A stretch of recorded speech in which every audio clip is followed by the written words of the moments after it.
गुरुपुरब के गुरु नानक देव जी के 552वें जन्म दिवस के शुभ उपलक्ष्य पर देश के प्रधानमंत्री जी का संबोधन हम सब लोगों ने सुना। लोगों को इस बात की बहुत उत्सुकता थी क्योंकि प्रधानमंत्री जी का संबोधन होना और उसका सिर्फ 1 घंटे का नोटिस, तो निश्चित तौर पर देश के बारे में, किसी गंभीर विषय के बारे में मोदी जी कुछ बोलने जा रहे थे। पूरा देश डगडगी लगाकर इस उम्मीद में था कि कोई इस शुभ दिन पर शुभ समाचार देश के लिए आएगा। ठीक वैसे ही जैसी उम्मीद थी, आदरणीय मोदी जी ने, देश के प्रधान सेवक प्रधानमंत्री मोदी जी ने किसानों का जो एक लंबा आंदोलन चल रहा था, समाधान रूपी किसानों के लिए 3 कृषि कानूनों को, जो पीछे केंद्र की सरकार लेकर के आई थी और लंबे समय से सुप्रीम कोर्ट के अंदर ऑन होल्ड चल रहे थे, मगर क्योंकि आंदोलनरत किसान काफी लंबे समय से हजारों लाखों की संख्या में अनेकों स्थान पर और समूचे राष्ट्र में नहीं बल्कि दुनिया भर में भी अलग अलग जगह से इसके खिलाफ आवाज उठ रही थी, सारी चीजों को ध्यान में रखते हुए उन तीनों कृषि कानूनों को देश की केंद्र की सरकार ने, देश के प्रधानमंत्री मोदी जी ने वापस लेने का फैसला किया।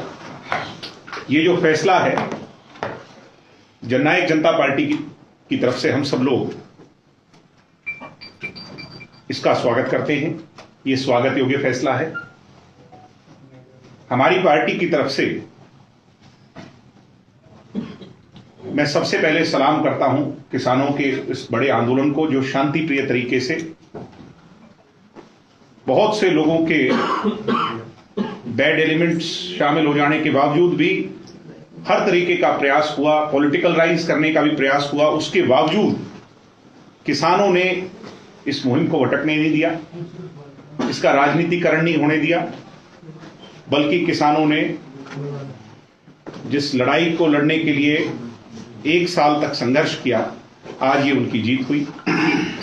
मैं अपनी पार्टी की तरफ से उन तमाम किसानों को जिन्होंने संघर्ष किया नमन करता हूं, उनको सलाम करता हूं और विशेष तौर पर देश के प्रधानमंत्री मोदी जी का आभारी हूं, क्योंकि जनता की बनाई हुई सरकार डेमोक्रेसी में जनता के सोच मुताबिक चले, ठीक ऐसा ही फैसला मोदी जी ने लिया है। मुझे इस बात की बड़ी खुशी है कि अब ऐसे शुभ अवसर पर एक बड़ा फैसला जो लिया है, किसानों की जो सबसे बड़ी चिंता थी वो दूर हो गई। अब हमारे भाई, हमारी बहनें, हमारे बुजुर्ग जो किसान जत्थेबंदियां, किसान ऑर्गेनाइजेशंस दिल्ली बॉर्डर्स के आसपास बैठी हैं, अब वो अपने घरों को लौटेंगे और आगे भविष्य में कोई भी फैसला अगर किसानों का होगा, किसानों के लिए होगा, कोई लॉ बनेंगे, कोई आगे किसानों के लिए बात सरकार करेगी। मैं ये उम्मीद करता हूं कि आज के फैसले के बाद सरकार बहुत गंभीरता से सभी ऑर्गेनाइजेशंस को, किसान जत्थेबंदियों को कॉन्फिडेंस में लेकर के करेगी। इस बार बड़ा प्रश्न ये था कि कॉन्फिडेंस में नहीं लिया गया, उनसे बिना पूछे उन पर यह थोपने की बात कही गई। आज चलो वो वापस हो गई, मगर आने वाले समय में, क्योंकि किसान के भले के लिए ये देश की सरकार, हरियाणा प्रदेश की सरकार चल रही है, मैं उम्मीद करता हूं कि जो कोई भी फैसला लेगी उनको कॉन्फिडेंस में लेकर के लेगी। मैं फिर से आभारी हूं मोदी जी का।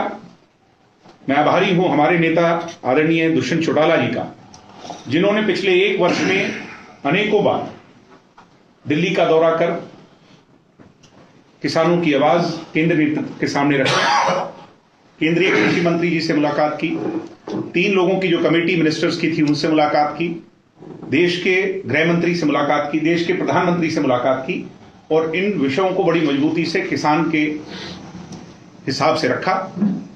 जो जिम्मेवारी चौधरी देवीलाल जी का एक सिपाही होने के नाते दुष्यंत जी की थी, उसको बखूबी दुष्यंत जी ने निभाया। हमने पीछे बड़े खुले दिल से कहा था कि कानून वापस भी होने चाहिए और बातचीत किसानों की और सरकार की होनी चाहिए। अब वो किस कारण नहीं हो पाई वो एक अलग विषय है, मगर खुशी इस बात की है कि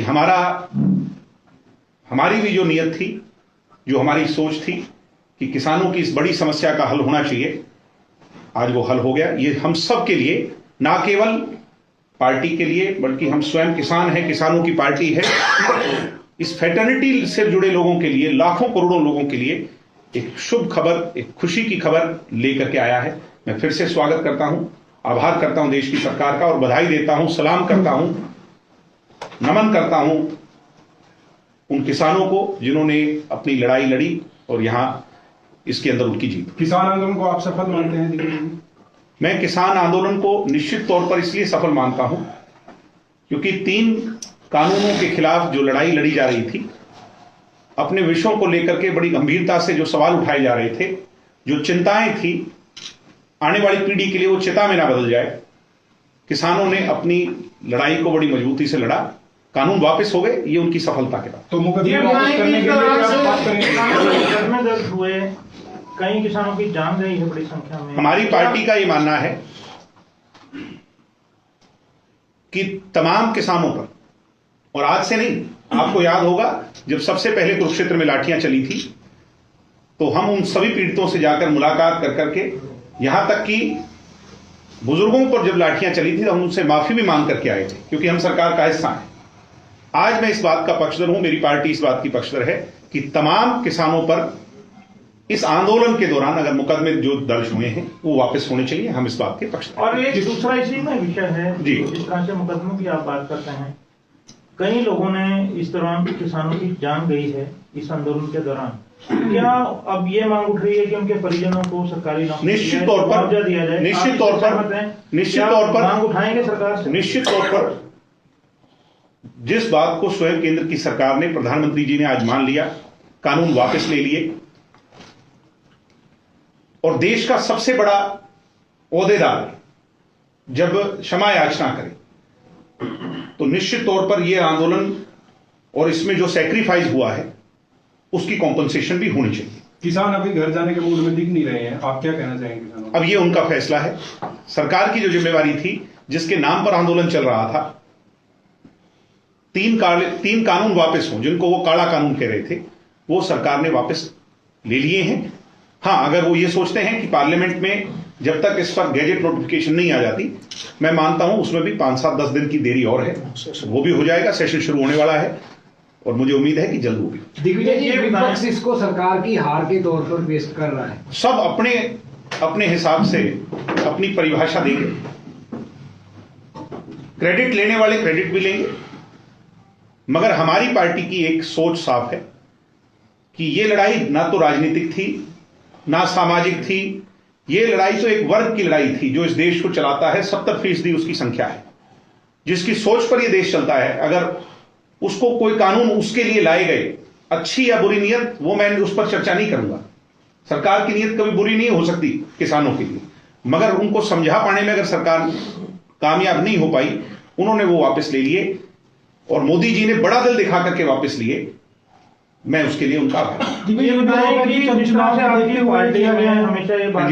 ये चुनाव जो आने वाले चुनाव है, उत्तर प्रदेश चुनाव है, दूसरा जो मैंने कहा ना कि सब अपने हिसाब से उसको परिभाषित करेंगे, कोई कैसे कहेगा, कोई कैसे कहेगा।